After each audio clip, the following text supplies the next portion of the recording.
મહિલા સશક્તિકરણના નામે ખૂબ મોટા બણગા ફૂંકવામાં આવે છે. યત્ર નાર્યસ્તુ પૂજ્યંતે તત્ર રમંતે દેવતા.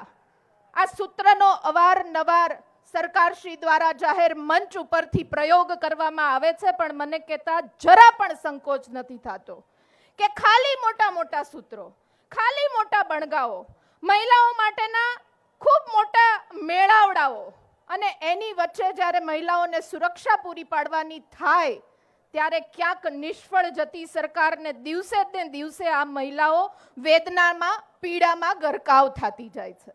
એનો અવાજ બનવું પડશે.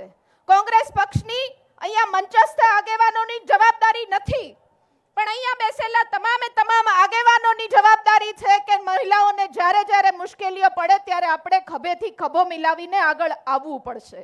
સમાનતાની વાતો કરે છે, પણ હમણાં જ ગયા અઠવાડિયે રાજકોટના ડીડીઓ દ્વારા જ્યાં પણ મહિલા નેતૃત્વ પોતે ચૂંટાઈને આવ્યું છે, એના બદલે એના પતિઓ વહીવટ કરે છે, એના વિરોધમાં રાજકોટના જિલ્લા વિકાસ અધિકારીએ પત્ર જાહેર કર્યો કે અહીંયા ફક્ત ચૂંટાયેલી મહિલાઓ વહીવટ કરશે. તો 32 વર્ષના તમારા શાસનને ફટ છે કે તમારે હજી પણ આવા પરિપત્રો ડીડીઓ દ્વારા કરવા પડે છે. શેના મેળાવડા કરીએ છે? શેની સશક્તિકરણની વાતો કરીએ છે?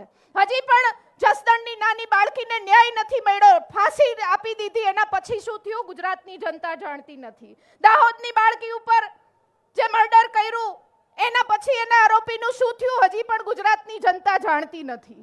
અને જે પ્રમાણે ડ્રગ્સ અને દારૂનો કારોબાર વિસ્તરતો જાય છે, એનો ક્યાંક ને ક્યાંક સૌથી મોટો માર પડતો હોય તો એ મહિલાઓને પડે છે. હજી પણ કહું છું, આ મહિલાઓ ચૂપ છે એનો મતલબ એવો નથી કે તમને લલકાર નથી.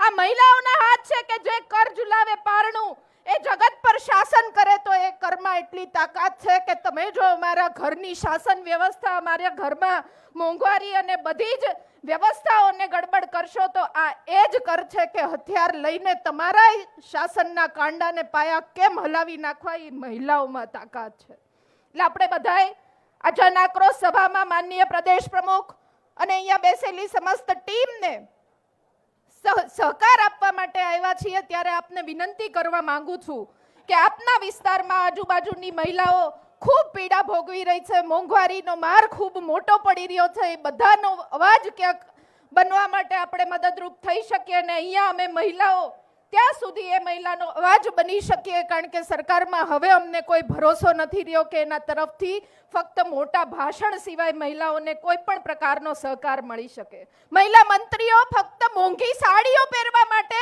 મંત્રી બને છે. 20,000 થી વધારે રૂપિયાની સાડી પહેરીને વિધાનસભામાં જવાનું, તૈયાર થઈને બેસવાનું, પણ મહિલાનો ક્યાંય પ્રશ્ન ઊભો થાય તો એ જ મહિલા મંત્રીએ મૌન ધારણ કરીને સરકારની વાહવાહી કરવાની આ એક ટ્રેડિશન બની ગઈ છે. એ ટ્રેડિશન કોંગ્રેસ તોડે પાર કરવાની છે, એમાં મને કોઈ શંકા નથી. આપ સૌનો ખૂબ હૃદયપૂર્વકનો ધન્યવાદ વ્યક્ત કરું છું કે આટલા કપરા સમયમાં કે જ્યાં સરકાર, મીડિયા કર્મી, અહીંયા બધા જ મીડિયાના મિત્રો પણ હાજર છે, એમાંથી પણ કોઈ જો સાચું બોલે તો એના પણ ક્યાંક હાથ દબાવવાના, કાંડા દબાવવાના, એને ક્યાંક ભયભીત કરવાના પ્રયત્ન કરતી હોય તો આપણને તો ક્યાંય મૂકે નહીં. છતાં પણ આપણે અડીખમ ઊભા છીએ, હજી પણ ઊભા રહેશું. અને ગમે એવી 32 વર્ષથી શાસન હોય, 30 વર્ષથી શાસન હોય, અમે સક્ષમ છીએ કે તમારા પાયા હલાવી નહીં, તોડી મળી ઉખેડી નાખશું, એમાં કોઈ શંકા નથી. આપ સૌનો ખૂબ હૃદયપૂર્વકનો ધન્યવાદ. જય જય ગરવી ગુજરાત.